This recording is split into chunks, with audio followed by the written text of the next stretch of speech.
Hoy el Señor quiso que yo presidiera y que predicara. Entonces voy a empezar eh, leyendo un salmo, el Salmo número 1, en la Nueva Traducción Viviente. Este salmo tiene que ver con la prédica de la semana anterior, em, que estábamos viendo acerca de la santidad y la santificación, ¿verdad? Cómo nosotros nos toca dar un ejemplo y enseñar con el ejemplo como siervos de Dios y como hijos de Dios. Y el Salmo número 1 dice, en la nueva traducción viviente dice, qué alegría para los que no siguen el consejo de malos, ni andan con pecadores, ni se juntan con burlones, sino que se deleitan en la ley del Señor, meditando en ella día y noche. Son como árboles plantados a la orilla de un río, que siempre dan fruto en su tiempo. Sus hojas nunca se marchitan y prosperan en todo lo que hacen. No sucede lo mismo con los malos. Son como paja inútil que esparce el viento. Serán condenados cuando llegue el juicio. Los pecadores no tendrán lugar entre los justos. Pues el Señor cuida el sendero de los justos, pero la senda de los malos lleva a la destrucción. Vamos a darle gracias a Dios en esta tarde, ¿verdad? De este sábado y empezar entonces con la reunión, con la enseñanza de este sábado. Padre del cielo, te damos las gracias, Señor, por esta oportunidad de estar nuevamente reunidos, Señor, como hermanos, a través de este programa de la tecnología. La palabra de Dios dice, Señor, que cuando dos o tres estamos reunidos, Señor, tú estás en medio de nosotros, y así lo declaramos, Padre Santo. Sabemos, Señor, que tú eres omnipresente y que tú habitas dentro de cada uno de tus hijos y de tus hijas. Te pedimos en esta tarde, Señor, yo en lo personal, que sea el Espíritu Santo, Señor, el que hable en esta tarde. Yo declaro que yo no soy nadie ni nada, sino solamente un vaso de barro para tu gloria y para tu honra. Y te ruego, Padre del cielo, que todos los que estamos ahorita escuchando este mensaje, Señor, podamos recibirlo con el corazón, entenderlo, Padre del cielo, y atesorarlo. En el nombre de Jesús de Nazaret, te pido, Padre Santo, en este momento, que toda distracción, todo lo que el enemigo quiera poner en nuestra mente y corazón, que ahorita no es importante, que todo eso pierda totalmente relevancia en nuestra mente y corazón, Padre del cielo. Ponemos en este momento, Señor, delante de ti esta enseñanza, esta prédica, incluyendo la alabanza, Padre del cielo, que es fruto de labios que confiesan tu nombre, y que esta enseñanza pueda ser, Señor, clara y concisa, para poder nosotros entender, Señor, cuál es la identidad a la que tú nos has llamado y cómo podemos ir avanzando en ese proceso de la santificación, Señor. En el nombre de Jesús, amén y amén. Voy a compartir la pantalla para iniciar con la prédica. Ok, ahí debería salir la primera filmina. Ok, esta es la filmina donde salen los contactos del Ministerio a Padre, el correo electrónico, la dirección del canal de YouTube, el WhatsApp, el Instagram y el Facebook, y el Ministerio a Padre como las Águilas, es un ministerio de consejería y restauración. Y bueno, en esta tarde el Señor nos pone a repasar, para los que no se acuerdan y para aprender los que no saben, que la Biblia dice que nosotros, una vez que nacemos de nuevo, nos sometemos a un proceso voluntario que se llama la santificación. Y hoy vamos a ver listas de integridad y de identidad cristiana que están en el Nuevo Testamento. Algunas de las personas que están conectadas ahorita hemos hecho estudios de listas de integridad que están en el Antiguo Testamento. Por ejemplo, el Salmo 26, ¿verdad? Es la declaración de integridad del rey David, y él empieza con una lista donde él le dice a Dios que lo vaya chequeando. Él estaba consciente de que él estaba siendo evaluado, ¿verdad? Igual que nosotros. También en el libro de Job, capítulo 31, hay una lista de integridad que Job dejó por escrito. Y en la Biblia está llena de ese tipo de información para que uno sepa cuál es la identidad que el Señor quiere que nosotros tengamos. Y bueno, en la filmina viene la transformación de una larva a una mariposa. En el caso, ¿verdad?, de este ser, ya viene con información genética que se activa para que él cambie, ¿verdad? Cuando alcanza un tamaño y un peso, la larva después entra en estado de pupa y lo que sale es diferente a lo que entró. Digamos que en ese sentido, el proceso ya viene inscrito en el ADN de este insecto. Pero nosotros, ¿verdad? Cuando nosotros decidimos entregarle la vida a nuestro Señor, la Biblia dice que la justificación o el que el Señor nos haya limpiado nuestros pecados, dice la Biblia que es por fe para que nadie se gloríe, es por gracia. Pero de ahí en adelante empieza un proceso donde nosotros sí participamos y eso es lo que vamos a revisar hoy. Muchas de las personas que se convierten al Señor dicen es que el día en que yo me convertí, ¿verdad? Pero la pregunta sería, en qué se convirtieron? ¿O a dónde está la evidencia de que hubo una conversión? La Biblia dice en el libro de Hechos 3, versículo 19, dice, así que arrepentidos y convertidos, para que sean borrados vuestros pecados, para que vengan de la presencia del Señor tiempos de refrigerio. Ok, aquí dice que primero es el arrepentimiento, y la Biblia dice muy claro que cuando una persona le predica el evangelio a otra persona, si la persona que está predicando tiene una comunión con el Espíritu Santo, el Espíritu Santo está presente, Dios es el que decide si le pone el arrepentimiento o no a una persona. Eso está en 2 de Timoteo del 24 al 26. Ese es el arrepentimiento. El arrepentimiento es un autoanálisis en el que uno llega a la conclusión de que para Dios el pecado no es algo superficial y toma la decisión de someterse a las leyes de Dios, sabiendo que el pecado para Dios es algo muy serio. Ese es el primer paso de la conversión, arrepentirse. Ahora, ¿en qué se convierte una persona una vez que se arrepiente? Pues la mayoría de la gente cuando nace de nuevo y recibe el bautismo, ¿verdad?, voluntariamente, la Biblia dice en el libro de Colosenses que en el agua queda la vieja naturaleza pecaminosa y lo que se levanta es una nueva criatura. Sin embargo, el creyente, todos sin excepción, tenemos que entender cuál es nuestra nueva identidad y eso se trata el día de hoy, ¿verdad? Vamos a ver algunos versículos y después vamos a ver una lista que queda como una lista de estudio con 42 títulos diferentes que salen en el Nuevo Testamento, son algunos, ¿verdad? Que hablan acerca de la identidad que Dios quiere que nosotros tengamos una vez que nos arrepentimos y queremos convertirnos en lo que la Biblia dice. Esa es la conversión que habla la Escritura. Cuando nosotros, por ejemplo, leemos en 2 de Corintios 5, dice, bueno, el cambio de identidad es a través del nuevo nacimiento. Si no hay cambio de semilla, ¿verdad? No hay cambio de fruto. Cuando nosotros nacemos de nuevo, la Biblia dice que el Señor nos hace nuevas criaturas y pone el Espíritu, su Espíritu Santo dentro de nosotros. Entonces ahí en 2 de Corintios 5, 17 dice, de modo que si alguno está en Cristo, nueva criatura es. Las cosas viejas pasaron y aquí todas son hechas nuevas. Desháganse de su vieja naturaleza pecaminosa. Okay. Desháganse, ahí tengo que participar, uno participa. Desháganse de su vieja naturaleza pecaminosa y de su antigua manera de vivir, que está corrompida por la sensualidad y el engaño. La sensualidad son los sentidos. ¿Okay? Es una de las definiciones. Nuestra manera pecaminosa, antigua de vivir, está corrompida por la mentira y está corrompida porque antes éramos esclavos de pensamientos y de los deseos de la carne. Y después dice, en cambio, dejen que el espíritu, con mayúscula, les renueve los pensamientos y las actitudes.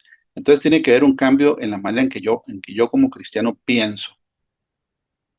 Por ejemplo, eso fue lo que hizo Satanás en Génesis 3, cuando le cambió el pensamiento a Eva acerca de un mandamiento que Dios había dicho. Le cambió la manera de pensar acerca de lo que Dios había dicho. La puso a dudar de que verdaderamente Dios había querido decir lo que dijo. Después le dijo que Dios es egoísta, porque sabía Dios que el día que comieran de ese fruto serían iguales que Dios, teniendo sabiduría acerca del bien y del mal. Entonces ya la mujer, ¿verdad? Vio que el árbol era codiciable, el fruto era codiciable para comer, agradable a los ojos, ¿verdad? Y que era codiciable para alcanzar sabiduría.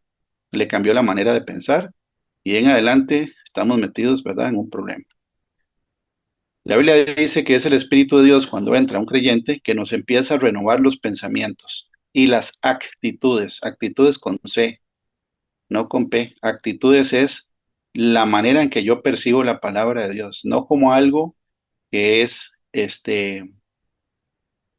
la Biblia dice que es, que no se convierta en los mandamientos de Dios en algo gravoso, no en algo que sea pesado, ¿verdad? Sino que sea, agradable y placentero cumplir los mandamientos de Dios y agradarlo a Él. Pero dice que es el Espíritu de Dios el que renueva los pensamientos y las actitudes. Después dice el versículo 24, pónganse la nueva naturaleza, como si fuera una ropa nueva, creado para ser a la semejanza de Dios, quien es verdaderamente justo y santo. Entonces aquí dice, desháganse de su vieja naturaleza pecaminosa. Quiere decir que nosotros sí participamos en el proceso de la santificación. Y hay un contraste de la nueva vida y la vida antigua, ¿verdad? De la vieja naturaleza y de la nueva naturaleza. El Espíritu de Dios entra a vivir dentro del creyente. Ahora, ¿cómo hace el Espíritu de Dios para empezar a renovar nuestros pensamientos? Ok. ¿Cómo hace uno para convencer a un mendigo de que es un rey, por ejemplo? Porque la Biblia habla, ¿verdad?, en algunas ocasiones de un contraste entre el rico y un mendigo. Eso está en Lucas capítulo 16. Hay un contraste. Y es que en el Antiguo Testamento, ¿verdad?, en el libro de Zacarías, el profeta Zacarías tuvo una visión de varones simbólicos. Para el que lo quiera leer todo el capítulo 3, Zacarías, voy a leerlo del 1 al 7. Y ahí está la foto de un indigente, de un mendigo. Me mostró al sumo sacerdote Josué, el cual estaba delante del ángel de Jehová, y Satanás estaba a su mano derecha para acusarle. Y dijo Jehová a Satanás, Jehová te reprenda, oh Satanás, que ha escogido a Jerusalén te reprenda. ¿No es este un tizón arrebatado del incendio? Y Josué estaba vestido de vestiduras viles, y estaba delante de él el ángel. O sea que tenía la ropa sucia, haraposa, viles. Y habló el ángel y mandó a los que estaban delante de él diciendo, quitadle esas vestiduras viles. Y a él le dijo, mira que te he quitado de ti tu pecado. Entonces, ¿qué representan las vestiduras viles? El pecado. Y el Señor le dice, y te he hecho vestir ropas de gala. ¿Por qué ropas de gala? Porque nosotros vamos para una boda, ¿verdad? Son las bodas del Cordero. Dice, después, ¿a dónde quedé? Ajá. Después dijo, pongan mitra limpia sobre su cabeza. Y pusieron una mitra limpia sobre su cabeza y le vistieron las ropas. Y el ángel de Jehová estaba en pie. Y el ángel de Jehová amonestó a Josué. Qué interesante. Primero le cambió la ropa sucia, le puso ropa limpia y le dijo que le quitó el pecado. Que esa es la justificación. Pero después le da una instrucción y aquí dice que lo amonestó. Lo amonestó es que lo exhortó. O sea, le dio una instrucción de lo que tenía que hacer de ahí en adelante. Así dice Jehová de los ejércitos, si anduvieres por mis caminos y si guardares mi ordenanza, también tú gobernarás mi casa. Ahora estábamos cantando que la morada nuestra está en un lugar más allá del sol. Y aquí hay una promesa de que nosotros, ¿verdad? Siempre y cuando hayamos pasado por este proceso donde las ropas viles es el pecado y nos pone ropa limpia, ese es el nuevo nacimiento. Si anduvieres por mis caminos, ahí es donde viene. ¿Cómo puede saber una persona, un indigente, cuál es su identidad verdadera si no se la enseñan? Quiere decir que la tenemos que aprender, porque venimos, ¿verdad?, de un mundo caído. Muchos de nosotros venimos de hogares donde no se conocía la palabra de Dios. y venimos de doctrinas que no son sanas doctrinas, sino que son falsas doctrinas. Entonces, todo ese conocimiento que fue guardado en la mente y el corazón tiene que ser cambiado por información nueva. Eso es lo que dice el Señor aquí, que si después del cambio de ropa uno anda por el camino de Él y guarda su ordenanza y una condición, entonces vamos a gobernar su casa, vamos a estar, ¿verdad? Con personas o seres que viven en el cielo, porque aquí dice, también guardarás mis atrios, y entre estos que aquí están, te daré lugar. Gloria a Dios por esa alabanza, ¿verdad? La alabanza dice que tenemos una mansión, una casa en un lugar más allá del sol. El tema es que esta Firmina con este señor aquí es precisamente cuando una persona que no conoce a Jesucristo y no conoce el Evangelio le predican, es literalmente convencer a una persona que cree que es un mendigo de que Dios nos creó para ser reyes y sacerdotes. Cambiar toda la mentalidad, no solo la ropa, ¿verdad? Y a mí me llama la atención el tema de que cuando el Señor Jesús en Lucas 16 habla de un contraste entre un rico, ¿verdad? Que no dice cómo se llamaba, cómo se llamó, y Lázaro, ¿verdad? Que era un pordiosero, una condición de un mendigo, digamos, a nivel social y económico, es, digamos, la base de donde ya no puede caer más bajo una persona. Hay un contraste, y como cuando se mueren los dos, ¿verdad? Uno va a un lugar de tormento eterno, que es el rico, y el mendigo va a un lugar de descanso eterno. Qué interesante porque es parte de lo que vamos a leer. ¿Por qué? ¿Por qué razón? Entonces, el tema de la santificación. La Biblia dice, cuando nosotros empezamos a leer la escritura, que son 66 libros, escritos por 40 personas diferentes en un plazo de más o menos 1500 años, y son 39 en el Antiguo Testamento y 27 en el Nuevo Testamento. Una de las cartas de Pablo, que en Segunda de Corintios, ¿verdad? Dice que cuando uno se ve o cuando uno lee la Biblia, uno está viéndose en un espejo de cómo es que Dios lo ve a uno. O sea que tenemos el modelo de en quién nos tenemos que convertir enfrente. Si tiene uno la Biblia abierta, ¿verdad? Abre el libro y la Biblia y aquí dice que es como verse a un espejo. Porque el Señor es el Espíritu. Ya leímos anteriormente, ¿verdad? El que pone el arrepentimiento, ¿quién es? O el que hace el cambio, es el Espíritu Santo el que renueva los pensamientos y las actitudes. Ahora, ¿cómo lo hace? Lo hace por medio de la Escritura. Porque el Señor es el Espíritu. Y donde está el Espíritu del Señor, allí hay libertad. Por tanto, nosotros todos, sin excepción, mirando a cara descubierta como en un espejo la gloria del Señor, somos transformados de gloria en gloria en la misma imagen, como por el Espíritu del Señor. Y sale el Espíritu dos veces. Es el Espíritu Santo. Cuando uno empieza a leer la Escritura y la lee con detenimiento y la escudriña, y uno se empieza a comparar con la Escritura, no con otra persona, la Biblia dice que nosotros vamos a ser transformados como si estuviéramos viendo la gloria del Señor en un espejo. Mientras tanto, nos vamos a ver posiblemente nuestros defectos a la luz de la palabra, nuestros errores, actitudes que no están bien, maneras de hablar que no son las correctas, maneras de actuar que no son las correctas, porque el Señor nos va a ir transformando en todas las áreas, todas, en la manera de actuar, en la manera de hablar, en la manera de pensar, en la manera de sentir incluso. Todo eso lo hace el Espíritu de Dios, pero nosotros tenemos que estudiar ese espejo para analizarnos a la luz de la palabra. ¿Ok? Aquí lo dice claramente cómo es el método. Ahora, el Espíritu Santo, dice en Santiago 1:22, que no es solo leer o ver el espejo, es obedecer el mensaje para que tenga un efecto.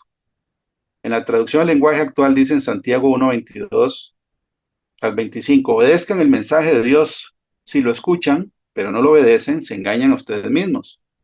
Y les pasará lo mismo a quien se mira en un espejo, tan pronto se va, se olvida de cómo era. Por el contrario, si ustedes ponen toda su atención en la palabra de Dios y la obedecen siempre, ese es un espejo, ¿verdad? Donde uno se refleja como Dios lo ve a uno. Dice, serán felices en todo lo que hagan, porque la palabra de Dios es perfecta y los libera del pecado. Entonces, ¿en qué nos tenemos que convertir nosotros? En lo que dice la Biblia. Tenemos que convertirnos en lo que la Biblia dice. Por eso dice arrepentidos y convertidos. ¿En qué me tengo que convertir yo?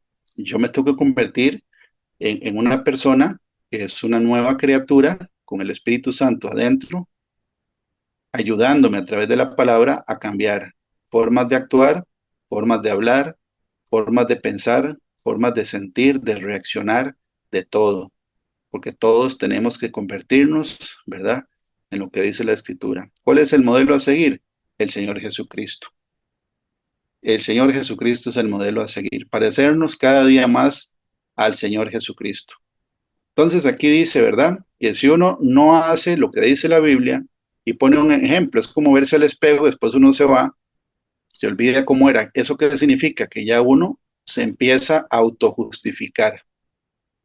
Se autojustifica. ¿Por qué? Porque yo creo, yo opino, yo no soy tan malo, hay gente peor, todos tienen derecho, etcétera. Eso es olvidarse de la escritura y empezarse a ver uno mismo en un espejo donde uno se ve uno, pero no se está viendo como Dios lo ve a uno. La Biblia es el espejo y dice que es leer, entender y obedecer.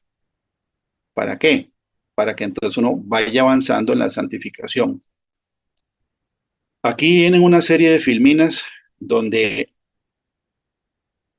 el Señor Jesucristo vino a dar instrucción de en qué nos tenemos que convertir, ¿verdad? Hay otras listas de identidad cristiana en las cartas paulinas, hay muchos, ¿verdad? El libro de Efesios, en Corintios, en las cartas de Pedro hay, en Juan, en todas hay listas, digamos, de chequeo para que uno pueda saber en qué es lo que yo me tengo que convertir.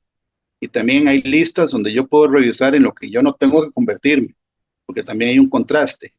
Pero el Señor Jesús en Mateo 7:12 deja prácticamente todo metido en una regla de oro. ¿Ok? ¿Cuántas personas pasan a la par de un mendigo y le ayudan? Pero una ayuda genuina, ¿verdad? No es para quitárselo de encima. Muy pocas, muy pocas. La mayoría de la gente ve, quita la vista y sigue. ¿Ok? La mayoría. ¿Verdad? Ahora, ¿qué dice? Lo primero que el Señor dice, cuando Él empieza a predicar, Él dice, el tiempo se ha cumplido, arrepentidos y creed en el Evangelio. Y ahí sigue dando, ¿verdad?, toda una instrucción de qué se trata el ser discípulo de Él.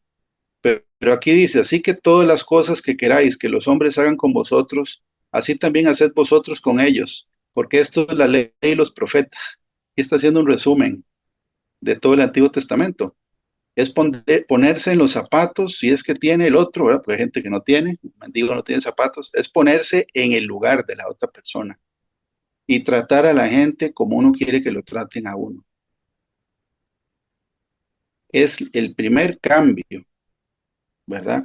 Por lo menos el primero que el Señor me puso a poner por escrito en este repaso del día de hoy. Es una regla de oro, porque está en el contexto donde la Biblia dice, pedid y se os dará, buscad y hallaréis, llamad y se os abrirá. Y después dice, así que todas las cosas que queráis que los hombres hagan con vosotros, así también haced vosotros con ellos, porque esto es la ley y los profetas.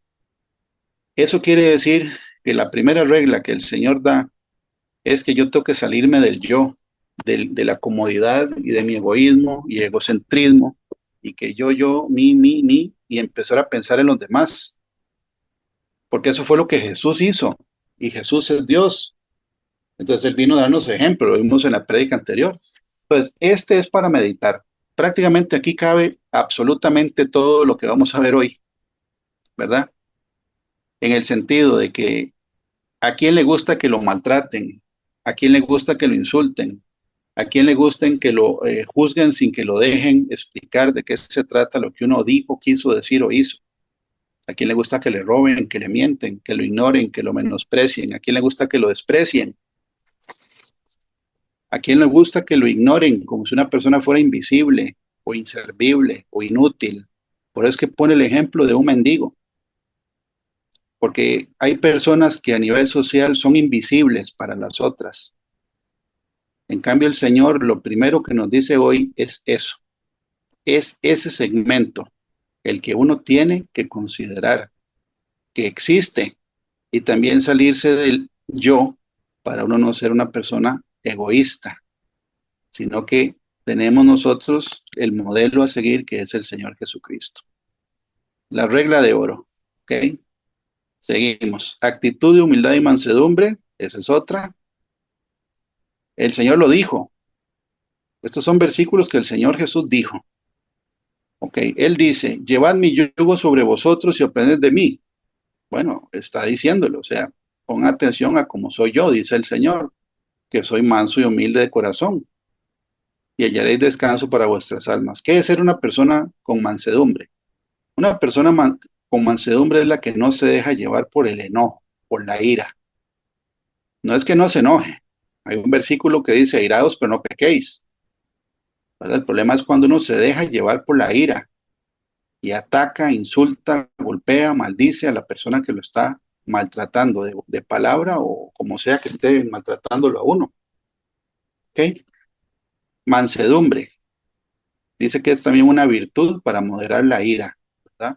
Para que los agravios ajenos no hagan que uno se enoje al punto donde pierda el dominio propio. Humilde es una persona que carece de soberbia, de orgullo y que está consciente de sus propias limitaciones. ¿Quiénes tenemos limitaciones? Todos tenemos limitaciones.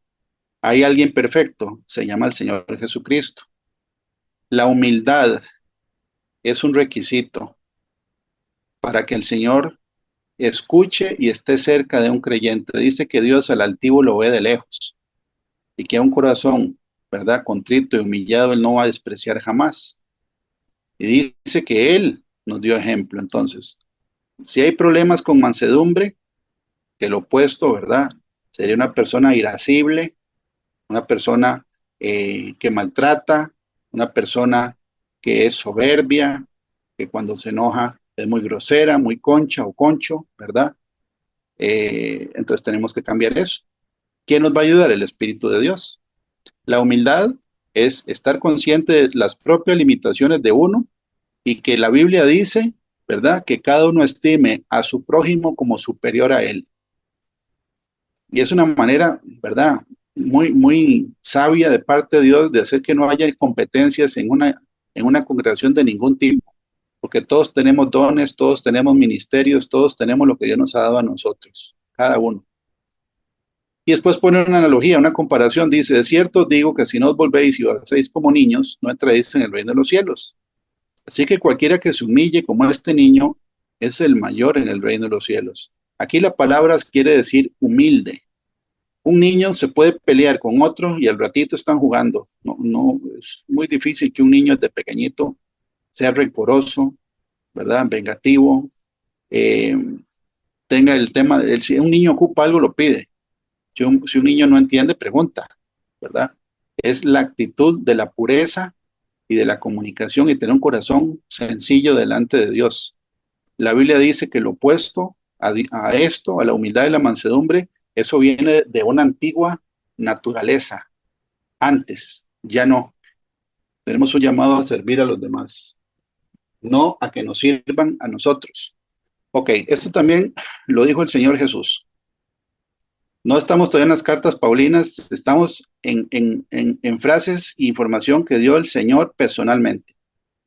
Llamados a servir y no a ser servidos. Mateo 20. Entonces Jesús llamándolos dijo, ¿sabéis que los gobernantes de las naciones se enseñorean de ellas y los que son grandes ejercen sobre ellas potestad? Mas entre vosotros no será así, sino que el que quiera hacerse grande entre vosotros será vuestro servidor. Y el que quiera ser el primero entre vosotros será vuestro siervo. Como el Hijo del Hombre no vino para ser servido, sino para servir y para dar su vida en rescate por muchos. Es parte de una identidad nueva. No es para que a uno le sirvan, es para servir. Eso es lo que dice la Biblia. ¿Y qué quiere decir servir? Bueno, hay muchas maneras de servir. De hecho, la Biblia lo dice, ¿verdad? Que hay ministerios de servicio, hay ministerios, ¿verdad? Y operaciones diversas, hay dones diversos. Pero en principio es ofrecerse para ser útil de alguna manera en el cuerpo de Cristo y para los hermanos en Cristo. Si uno tiene cómo ayudar, a Dios le agrada que uno se ofrezca para servir a los hermanos en Cristo y también, ¿verdad? Como lo vimos que es la regla de oro, hacer con los demás como uno quiere que hagan con uno. Porque ¿quién está viendo eso? Lo está viendo Dios. Entonces, hay personas que generalmente cuando hay alguna necesidad lo que hacen es que se apartan para no tener que participar porque la agenda está muy llena. Bueno, el Señor eso lo está viendo. Cuando hay una persona que quiere servir a pesar de sus planes y agenda, entonces Dios también lo evalúa. Y así, cuando entonces uno necesita que alguien le ayude, porque todos necesitamos en algún momento que nos ayuden, entonces alguien nos va a tender la mano, porque es una ley espiritual. ¿Ok? Entonces, estamos llamados a servir y no a que nos sirvan. Estamos llamados a amar a nuestros enemigos, sí, ese es el nivel. No solo amar a la gente, ¿verdad? Con la que tenemos amistad o con gente que no nos ha hecho nada perjudicial. No, la Biblia dice, pero vosotros los que oís os digo, ¿quién está diciendo esto? El Señor Jesucristo. Amad a vuestros enemigos, haced bien a los que os aborrecen. Bendecid a los que os maldicen y orad por los que os calumnian. Entonces aquí dice que hay que amar a los enemigos. Si a uno le piden algo, dice hacer bien a los que aborrecen, a los que los aborrecen a uno. Bendecid a los que os maldicen y orad por los que os calumnian. ¿Por qué hay que orar por los que lo calumnian a uno? Porque el Salmo 109 viene con una consecuencia terrible para la persona que calumnia a un hijo o una hija de Dios. La calumnia siempre es una mentira dicha al propósito para dañar la reputación de una persona. Entonces la Biblia dice que hay que orar por esas personas. ¿Por qué hay que orar por esas personas? Porque entran en juicio. Está en el Salmo 109. Lucas 6:36 dice, y sed misericordiosos, como también vuestro Padre misericordioso. La misericordia no es lástima. La lástima es ver y seguir directo. La misericordia es ponerse en la posición de la otra persona y hacer algo al respecto. Tomarse la molestia de ayudar genuinamente a una persona. ¿Cuál es la principal manera de ayudar a una persona? Escuchándola. Saber de qué se trata, el problema que tiene, pasar tiempo con la persona. Predicar la palabra de Dios es obligatoriamente necesario si uno tiene el Espíritu Santo de Dios adentro, ¿verdad? ¿Por qué razón? Porque el Evangelio es el paquete que nosotros tenemos que entregar como mensajeros y testigos de Cristo. La misericordia es tener un amor compasivo por las almas perdidas y por los hermanos en Cristo. Tener compasión, no lástima. Compasión es que yo me muevo a hacer algo a favor de eso, para poder contribuir, no entorpecer, no obstruir y mucho menos dañar. Eso no es misericordia. Ok. Llamados a actuar y hablar con bondad, ¿sí? En Lucas 6:45, en la traducción al lenguaje actual, dice, la gente buena, y así lo dice la Biblia, la gente buena siempre hace el bien, porque el bien habita en su corazón. La gente mala siempre hace el mal, porque en su corazón está el mal. Las palabras que salen de tu boca muestran lo que hay en tu corazón. Entonces, si la Biblia dice, ¿verdad?, que de la abundancia del corazón habla la boca, quiere decir que lo que yo diga con mi boca es lo que tengo yo almacenado en mi corazón. Es como una bodega. La bodega de una empresa está llena de la mercancía que venden en la tienda donde está el display donde está la exposición de lo que venden en la bodega. Lo que está en la vitrina es lo que tiene en la bodega, ¿verdad? Si uno va a una tienda de electrodomésticos, si ve un teléfono, en teoría lo deberían tener en bodega porque lo están mostrando en la vitrina. Bueno, si lo que está en la vitrina es malas palabras, doble sentido, vulgaridades, palabras de maldición, de chisme, de contienda, de calumnia, así está la bodega. Es una muestra de lo que está en la bodega. Por eso la Biblia dice, ¿verdad?, que es lo que sale del corazón lo que contamina al hombre. Y habla de una lista, ¿verdad? Fornicaciones, adulterio, malos deseos, malos pensamientos, viene de ahí, el corazón. ¿Qué hace que uno limpie toda la basura que le ha metido al corazón? ¿Verdad? Durante toda la vida sin Cristo, en cada uno de nosotros, es la palabra de Dios. Eso es lo que va limpiando, ¿verdad? Toda la inmundicia que le hemos metido al corazón. Pero si lo que sale de nuestra boca sigue siendo inmundicia, entonces en el corazón sigue habiendo lo que uno está diciendo. Y por eso es que un creyente le llega a chocar incluso hasta la familia, porque las personas que no están en el mismo espíritu, ¿verdad? Y que tienen otras prioridades, no entienden o no toleran que una persona solo hable de Dios. ¿De qué más va a hablar uno si es el que vive en el corazón de nosotros? Por supuesto que uno puede hablar de otras cosas, no estoy diciendo que no, pero todas las conversaciones llevan a hablar de nuestro Creador, de nuestro Dios y Salvador, el que nos rescató de la muerte espiritual eterna en el infierno y el que nos hizo libres de la potestad de las tinieblas. Si yo soy una persona agradecida con Dios y Él es mi amigo, en el sentido que yo hago lo que Él dice, ¿cómo no voy a hablar yo de mi amigo? Entonces, ¿qué clase de amigo soy? ¿Qué clase de amigo soy con un amigo de carne y hueso si no le presento a mi amigo que es Dios a través de la escritura y a través del testimonio? Y le estoy dando mal ejemplo con lo que estoy hablando y la manera en que yo hablo. No hay ninguna diferencia entre una persona y la otra. La Biblia dice el juzgar a los demás. Y aquí dice de qué se trata.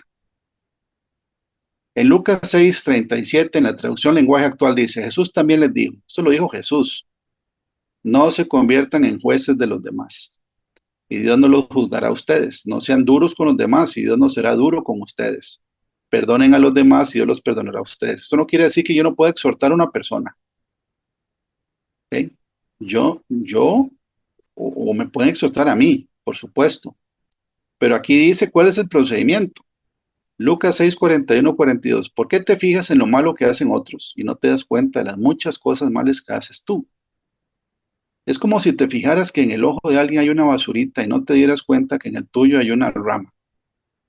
¿Cómo te atreves a decirle a otro, déjame sacarte la basurita que tienes en el ojo si en el tuyo tienes una rama? Hipócrita, saca primero la rama que tienes en tu ojo y así podrás ver bien para sacar la basurita que está en el ojo del otro. La Biblia dice en el libro de Juan, capítulo 12, que es la palabra de Dios la que nos va a juzgar a todos. Entonces uno puede guiar a la persona donde dice, pero yo tengo que considerarme a mí mismo, ¿verdad? Si lo que yo estoy diciendo, yo lo estoy cumpliendo antes, porque entonces nos metemos en un problema. Ahora, aquí no es que yo no pueda juzgar en el sentido de que si hay alguien al que hay que soltar o no, yo primero oro y después me considero a mí mismo y después la Biblia dice que tengo que hacerlo con espíritu de mansedumbre.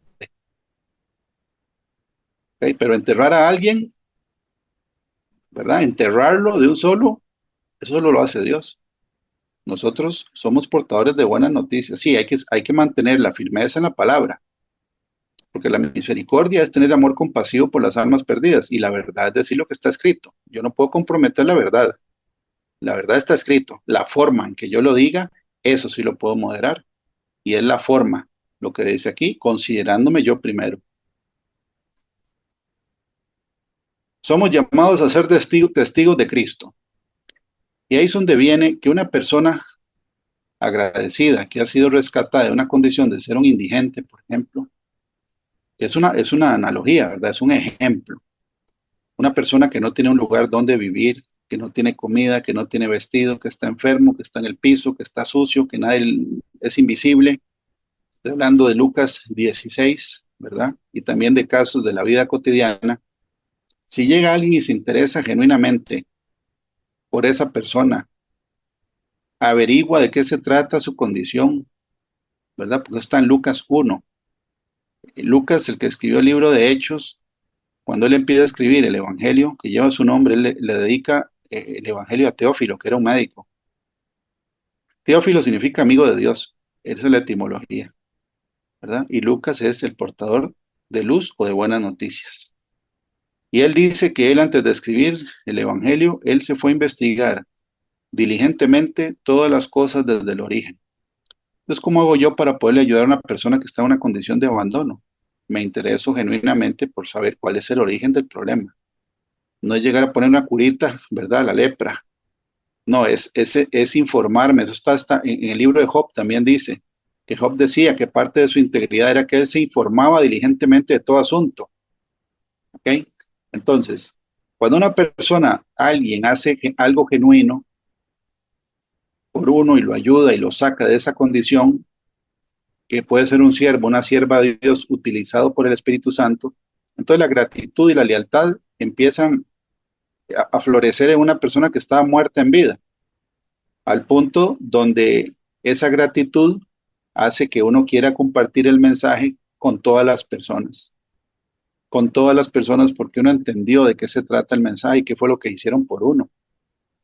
La Biblia dice desde el Antiguo Testamento, y aquí estoy señalando con una flechita, y no sé si se ve ahí, pero es donde dice Isaías 43, dice yo Jehová, y fuera de mí no hay quien salve.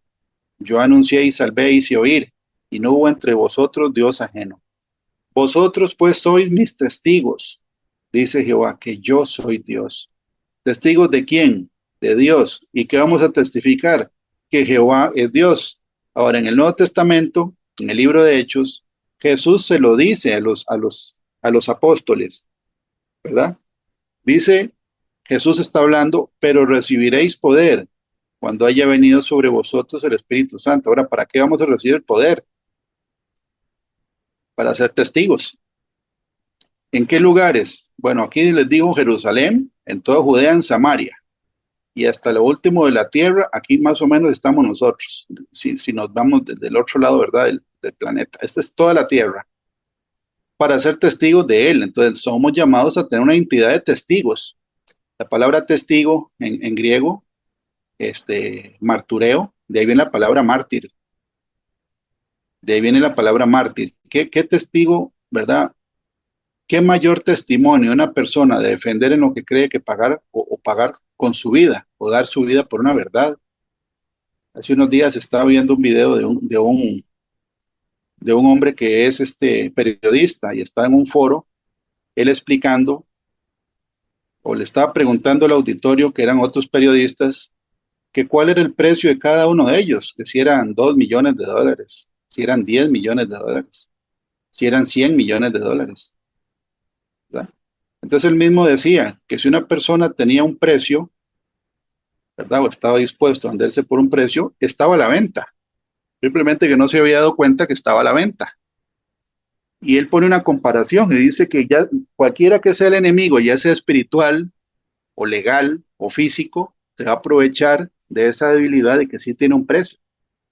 Entonces que las personas que estamos, ahí estamos nosotros, involucrados en decir la verdad, no podemos tener un precio de compra, porque últimamente el precio máximo que se paga es la vida, por decir la verdad.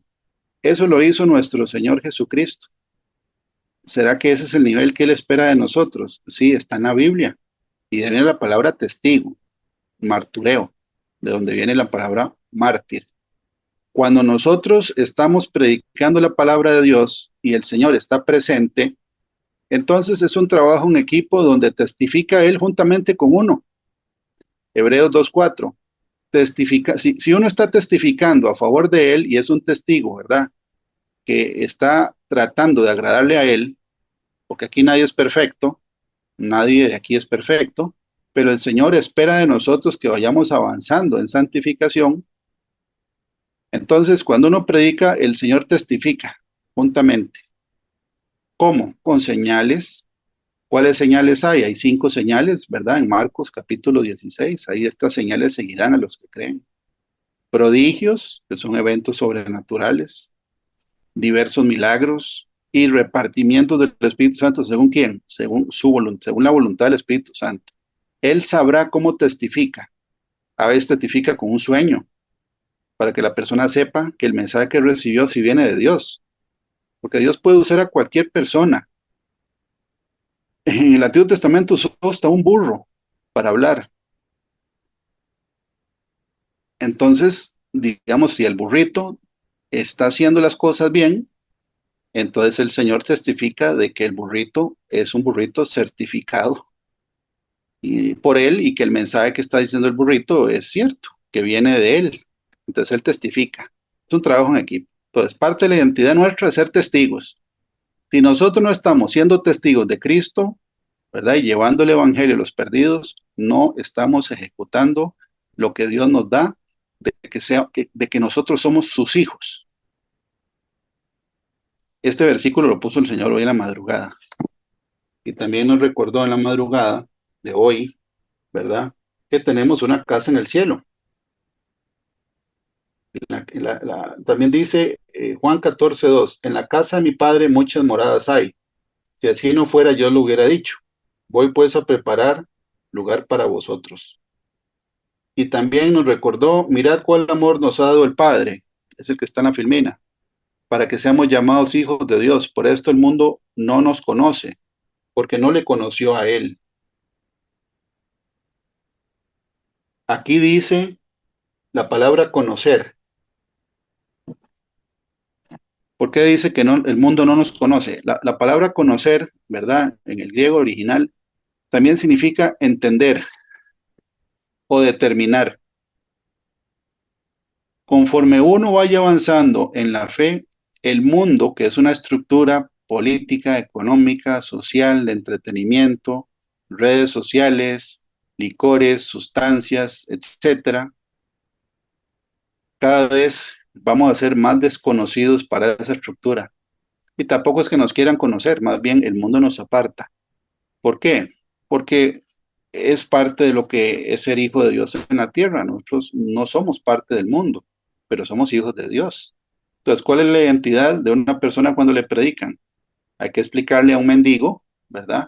Que aunque las circunstancias que tiene ahorita no son las óptimas, eso Dios lo puede cambiar, siempre y cuando hay un arrepentimiento y una conversión genuina, porque Dios no nos hizo a nosotros, los seres humanos, para que nos quememos en el infierno. La Biblia dice que eso fue preparado para Satanás y sus ángeles. Entonces hay que explicarle a una persona, ¿verdad? A las personas de qué se trata el Evangelio, porque nosotros tenemos una identidad nueva, si es que entendemos de qué se trata el Evangelio.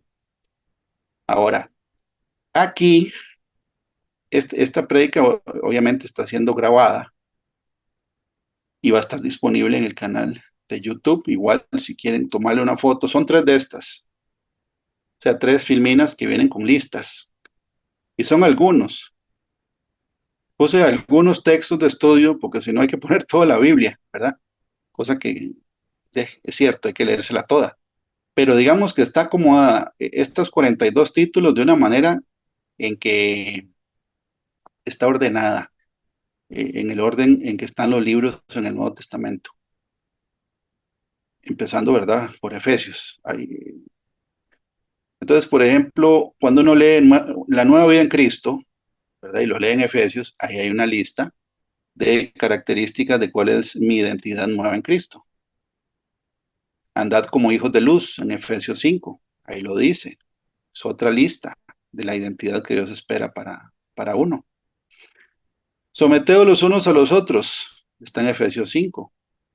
Y sigue en Efesios 6, ahí habla, por ejemplo, de cuál es la manera ordenada de que un hogar funciona. Que Cristo es la cabeza del hogar, el hombre es la cabeza de la mujer o del hogar, y hay un orden. También habla de que los hijos tienen que obedecer a los padres. Es una identidad nueva, aquí está escrito. La armadura de Dios, ¿por qué es importante ponerlo en la lista? Porque hay doctrinas que dicen que ya Satanás está vencido en la cruz del Calvario y que ya no que hay que dejarlo quedito. Jesús lo venció en la cruz del Calvario. Por supuesto que lo venció y dice que lo avergonzó públicamente. Pero en Efesios 6 dice que hay una guerra porque hay armadura. Y dice, fortaleceos en el poder de su fuerza para que estéis firmes, ¿verdad? En contra de las acechanzas del diablo. También dice en Primera de Pedro, en el libro de Pedro, no recuerdo si es el primero o el segundo de Pedro, dice, velad y orad porque vuestro adversario el diablo anda alrededor buscando a quien devorar. Entonces sí, estamos todavía en una guerra. Ahora Jesús ya nos dio las armas para pelear, ¿verdad? Victoriosamente en contra del reino de las tinieblas, pero hay que saber que es parte de nuestra identidad nueva, ser soldados de Cristo. Si hay armadura y pelea, luminares en el mundo, que somos luces en medio de las tinieblas, regocijados en el Señor siempre, siempre estar gozosos. Aquí hay más información acerca de la identidad. Hasta una lista de cosas en las que uno tiene que pensar. Son 8 cosas. En esta lista vienen 8 cosas en las que el Señor recomienda o dice en qué tengo que pensar yo. Para el que no saben qué pensar, cuando uno está pensando en algo importante, pues siempre estamos pensando, aquí dicen qué pensar, y esto es importante. La mente también hay que sujetarla y hay que enseñarla a pensar en cosas que a Dios le agradan, porque la Biblia dice en el libro de Job y también en el Salmo 26 que Dios ve los pensamientos desde lejos. Él ve los pensamientos, los ve como si fuera una película, me imagino yo, porque dice que los pensamientos los ve desde lejos. Este que está en asterisco, ¿verdad? La vida antigua y la nueva, esa la voy a leer, aprovechando que vamos con un tiempo bueno.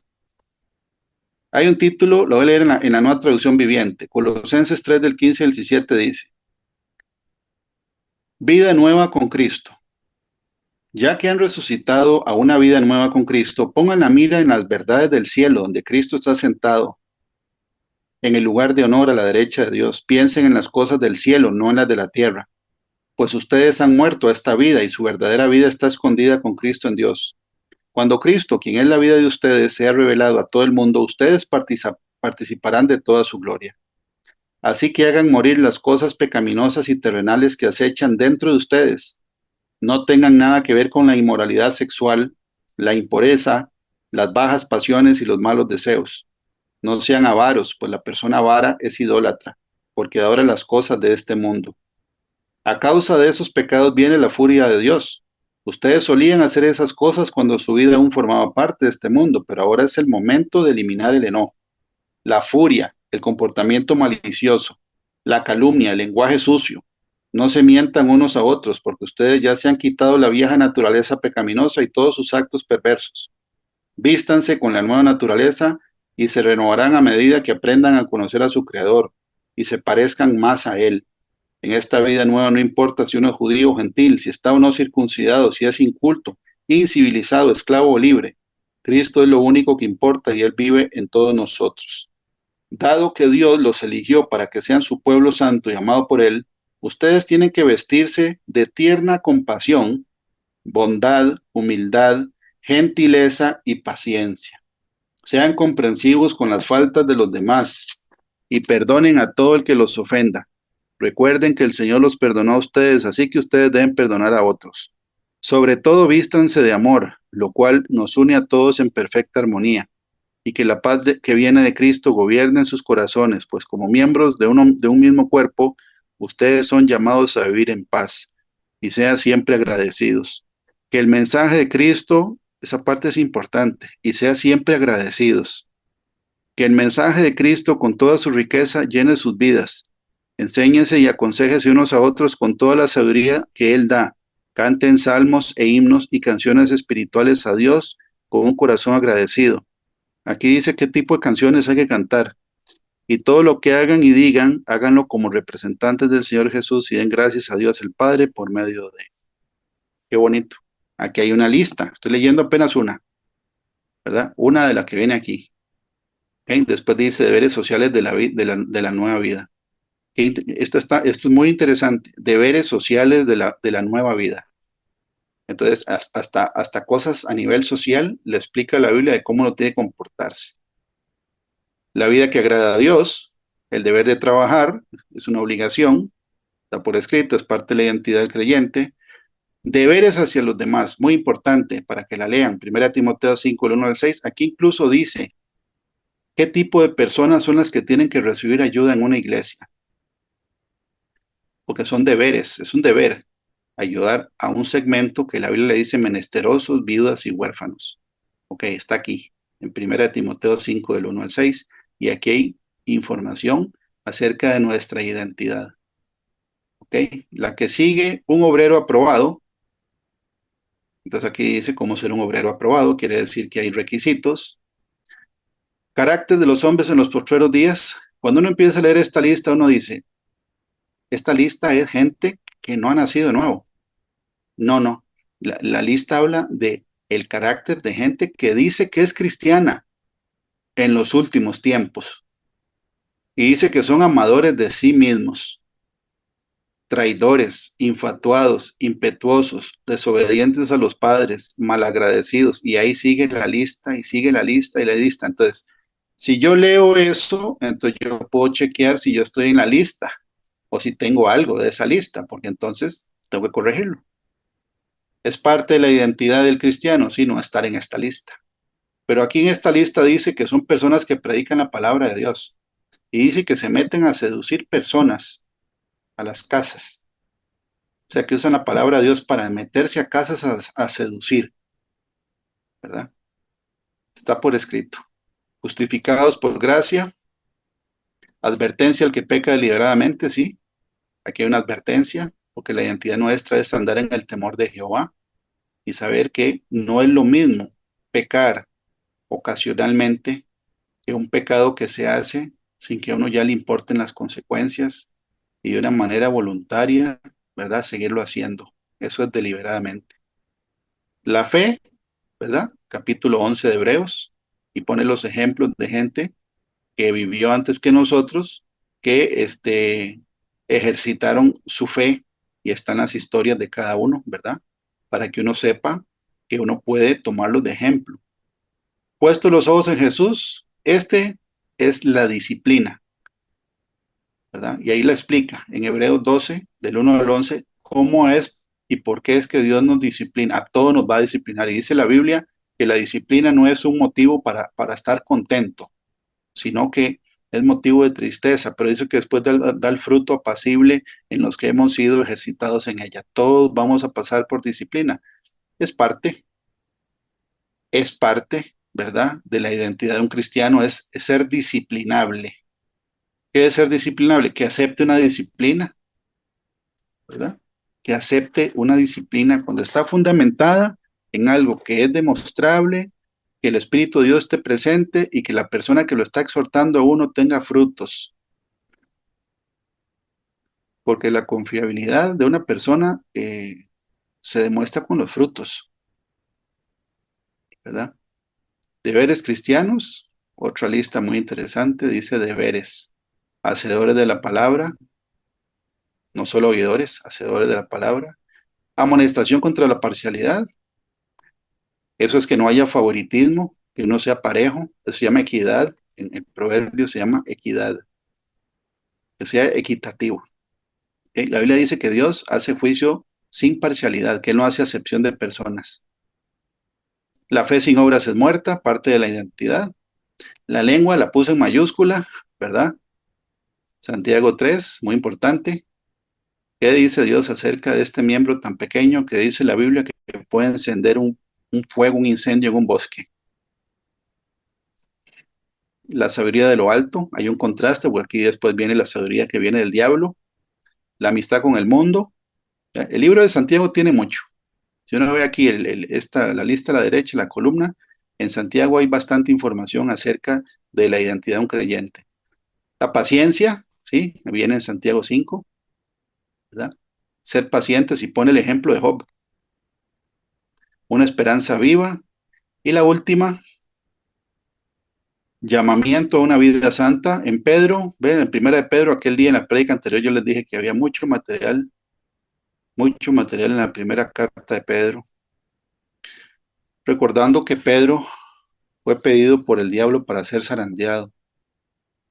Y el Señor le dijo a Pedro que lo que él estaba orando no era para que no lo zarandeara, era para que su fe no faltara. Entonces, uno se pone a pensar y a meditar por qué razón Pedro escribió tantos versículos que tiene que ver, ¿verdad? De dar el buen ejemplo. Posiblemente ese evento, ¿verdad? Que le pasó a él, que nos pudo haber pasado a cualquiera de nosotros y peor, a nivel de conciencia lo hacía subir subir el nivel de lo que pasó, porque el Señor lo perdonó, ¿verdad? Está en el último capítulo de Juan, donde el Señor le pregunta 3 veces a Pedro si lo ama, como para borrar las 3 veces que lo negó. Y bueno, aquí viene el pueblo de Dios y viene una descripción de requisitos. Vivid como siervos de Dios. Viene requisitos o características, contrastes, se puede llamar. Todo esto es para bien. Esta enseñanza de hoy no es una exhortación al sentido de algo malo, no es información que tenemos que revisar para ir subiendo el nivel, ¿verdad? Para mejorar nuestra reputación delante de Dios. Deberes conyugales, ¿le interesa a gente casada y soltera? Sí, por supuesto. Deberes conyugales, ahí está. Una buena conciencia, buenos administradores de la gracia de Dios. Somos administradores de los secretos y misterios de Dios. Quiere decir que nos van a pedir cuentas. ¿Se padece como cristiano? Sí, por supuesto, es parte del evangelio. Si a uno no le explican, ¿verdad? Entonces, mucha gente cuando empieza a ver que se vienen las cosas en contra, que empiezan a ver pruebas, se tiran para atrás. Para atrás digo yo que se van otra vez al mundo, que les parece que o no entienden de qué se trata, por qué están padeciendo pruebas y por qué. No, hay que predicarle a una persona, ¿verdad? Que es parte del evangelio, que vamos a ser probados, partícipes de la naturaleza divina, falsos profetas y falsos maestros, todo el capítulo, segunda de Pedro, capítulo 2, segunda de Pedro, capítulo 2, todo es acerca de las características de los falsos maestros y los falsos profetas. Gente que se enriquece con el evangelio haciendo mercadería de las ovejas. Dice que tienen los ojos cargados de adulterio. Dice que son nubes sin agua, que quiere decir que no está el Espíritu Santo ahí, dice arrastrados por los vientos, por esas doctrinas, falsas doctrinas. Aquí están la lista para que uno sepa identificarlos. Porque cuando uno ve o escucha un mal testimonio de un predicador, el diablo lo que hace es que lo convence de que todo es lo mismo y que uno se aparta de Dios. Pero ahí es donde viene que hay un ejemplo, ¿verdad? Que yo últimamente pongo muy frecuente, es que cuando uno va a oír música, digamos, yo no sé nada de música clásica, es un ejemplo. Cuando uno pone, digamos, va a poner o a un concierto, alguien que va a tocar, no sé, por decir un nombre, Mozart, ¿verdad? Que yo no sé nada de eso, estoy poniendo el ejemplo. Pero ahí el pianista llega borracho, interpreta pésimamente al autor, ¿de quién es la culpa? La culpa es del pianista, no es del compositor.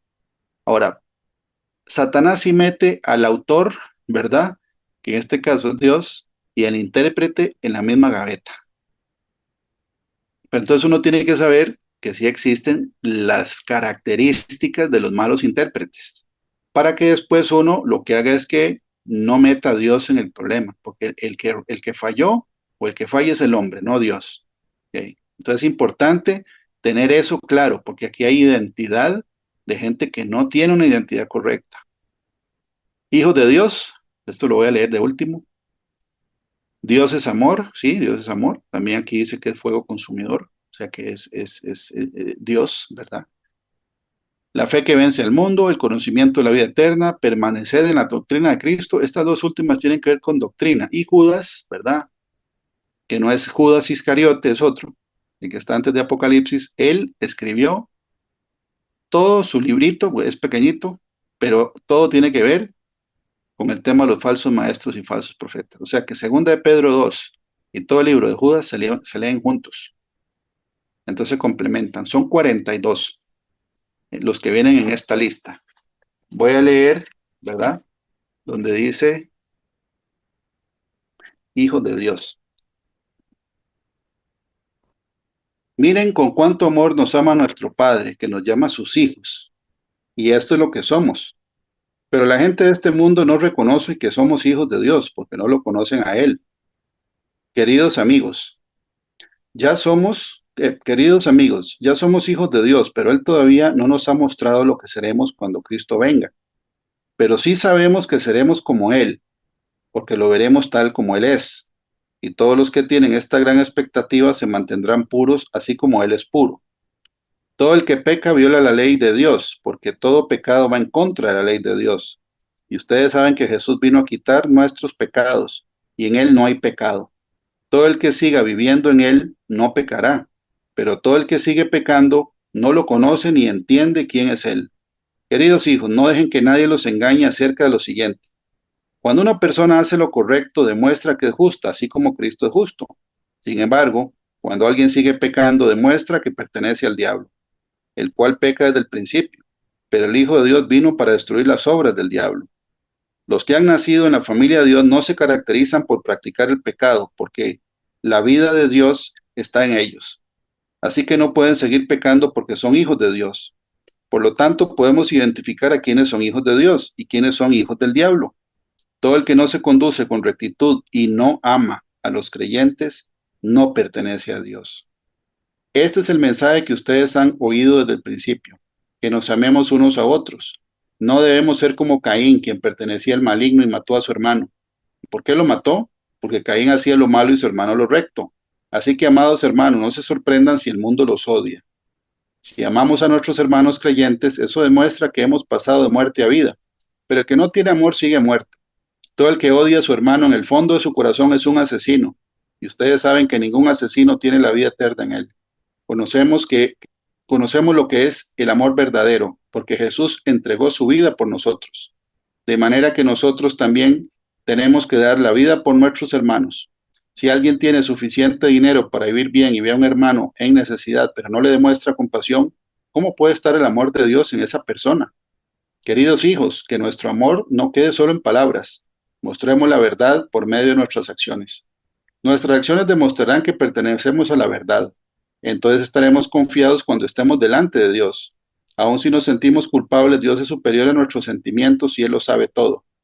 Queridos amigos, si no nos sentimos culpables, podemos acercarnos a Dios con plena confianza y recibiremos de Él todo lo que pidamos porque lo obedecemos y hacemos las cosas que le agradan. Y su mandamiento es el siguiente: debemos creer en el nombre de su Hijo Jesucristo y amarnos unos a otros, así como Él nos lo ordenó. Los que obedecen los mandamientos de Dios permanecen en comunión con Él y Él permanece en comunión con ellos. Y sabemos que Él vive en nosotros porque el Espíritu de Dios, porque, porque el Espíritu que nos dio vive en nosotros. Entonces, tenemos 42. Esto es algunos, ¿verdad?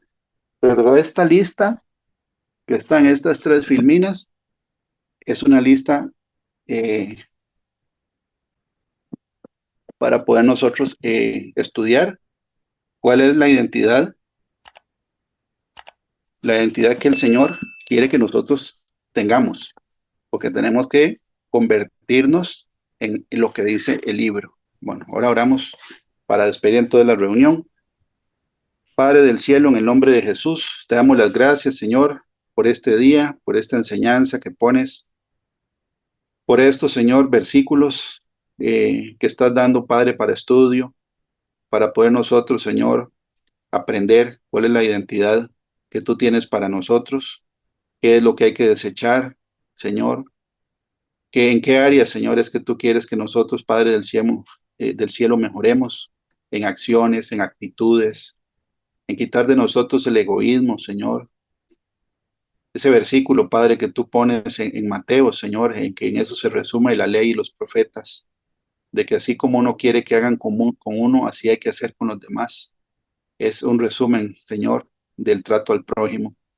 Ayúdanos, Señor, a tratar a la gente siempre con dignidad y con respeto, Señor, como si estuviéramos tratándonos a nosotros mismos, Señor. En el nombre de Jesús te pedimos también que nos ayudes a llevar la palabra del Evangelio de una manera sencilla y clara a la gente que no te conoce, porque esa es la misericordia genuina, Señor, es predicar la palabra de salvación a tiempo y fuera de tiempo. En este momento te damos las gracias, Señor, porque sabemos que tú has tenido y tienes misericordia de nosotros, Señor, que aunque no somos perfectos, Señor, tú esperas de nosotros que vayamos avanzando, cambiando actitudes que son contrarias, Señor, al testimonio que quieres que demos. Ayúdanos a no dar mal testimonio. Protégenos de todo mal, Señor, de toda situación, de toda circunstancia, de toda amistad o relación con personas, Señor, que no nos convienen, para no dañar el evangelio ni el testimonio, Señor, porque sabemos que el adversario no pierde oportunidad, Señor, como lo vimos en la prédica anterior. La Biblia dice, Señor, que cuando un justo cae delante del impío, es como un manantial que se corrompe con suciedad. Ayúdanos, Padre del cielo, a tener cuidado y a no exponernos a lugares, condiciones, situaciones, personas, eventos, lo que sea, Señor, que no nos edifican, Padre del cielo. Ayúdanos a crecer en la fe y también ayúdanos a ser mansos y humildes como tú, Señor, porque eso está escrito. Ayúdanos a tener, Señor, ese carácter, Señor, maleable para poder ser corregibles, disciplinables, enseñables, Señor, porque eso se trata la vida cristiana. En esta tarde, Señor, yo bendigo a todos los que están ahorita escuchando y viendo este mensaje con la bendición que dice: Jehová te bendiga y te guarde. Jehová haga resplandecer su rostro sobre ti, tenga de ti misericordia. Jehová alce su rostro sobre ti, ponga en ti paz. Llénanos, Señor, de paz, que toda angustia se vaya, toda preocupación, toda ansiedad, toda enfermedad se va en el nombre de Jesús, toda duda, incertidumbre, incredulidad. Padre del cielo, ayúdanos, Padre Santo, en estos tiempos en los que vivimos. Sabemos que estamos viviendo tiempos peligrosos, como dice en 2 Timoteo 3, Señor, el carácter de los hombres en los postreros tiempos. Sabemos que tu pueblo, Señor, está pasando por eventos que están escritos en la Biblia desde hace miles de años, Señor, y que tu venida está muy pronta. Te pedimos que nos ayudes a cuando vengas por nosotros, que nos halles, Señor, en una condición espiritual aceptable, Señor, delante de ti. En el nombre de Jesús. Amén y amén. Bueno, que Dios los bendiga, que pasen una feliz tarde y espero que la enseñanza haya estado entendible.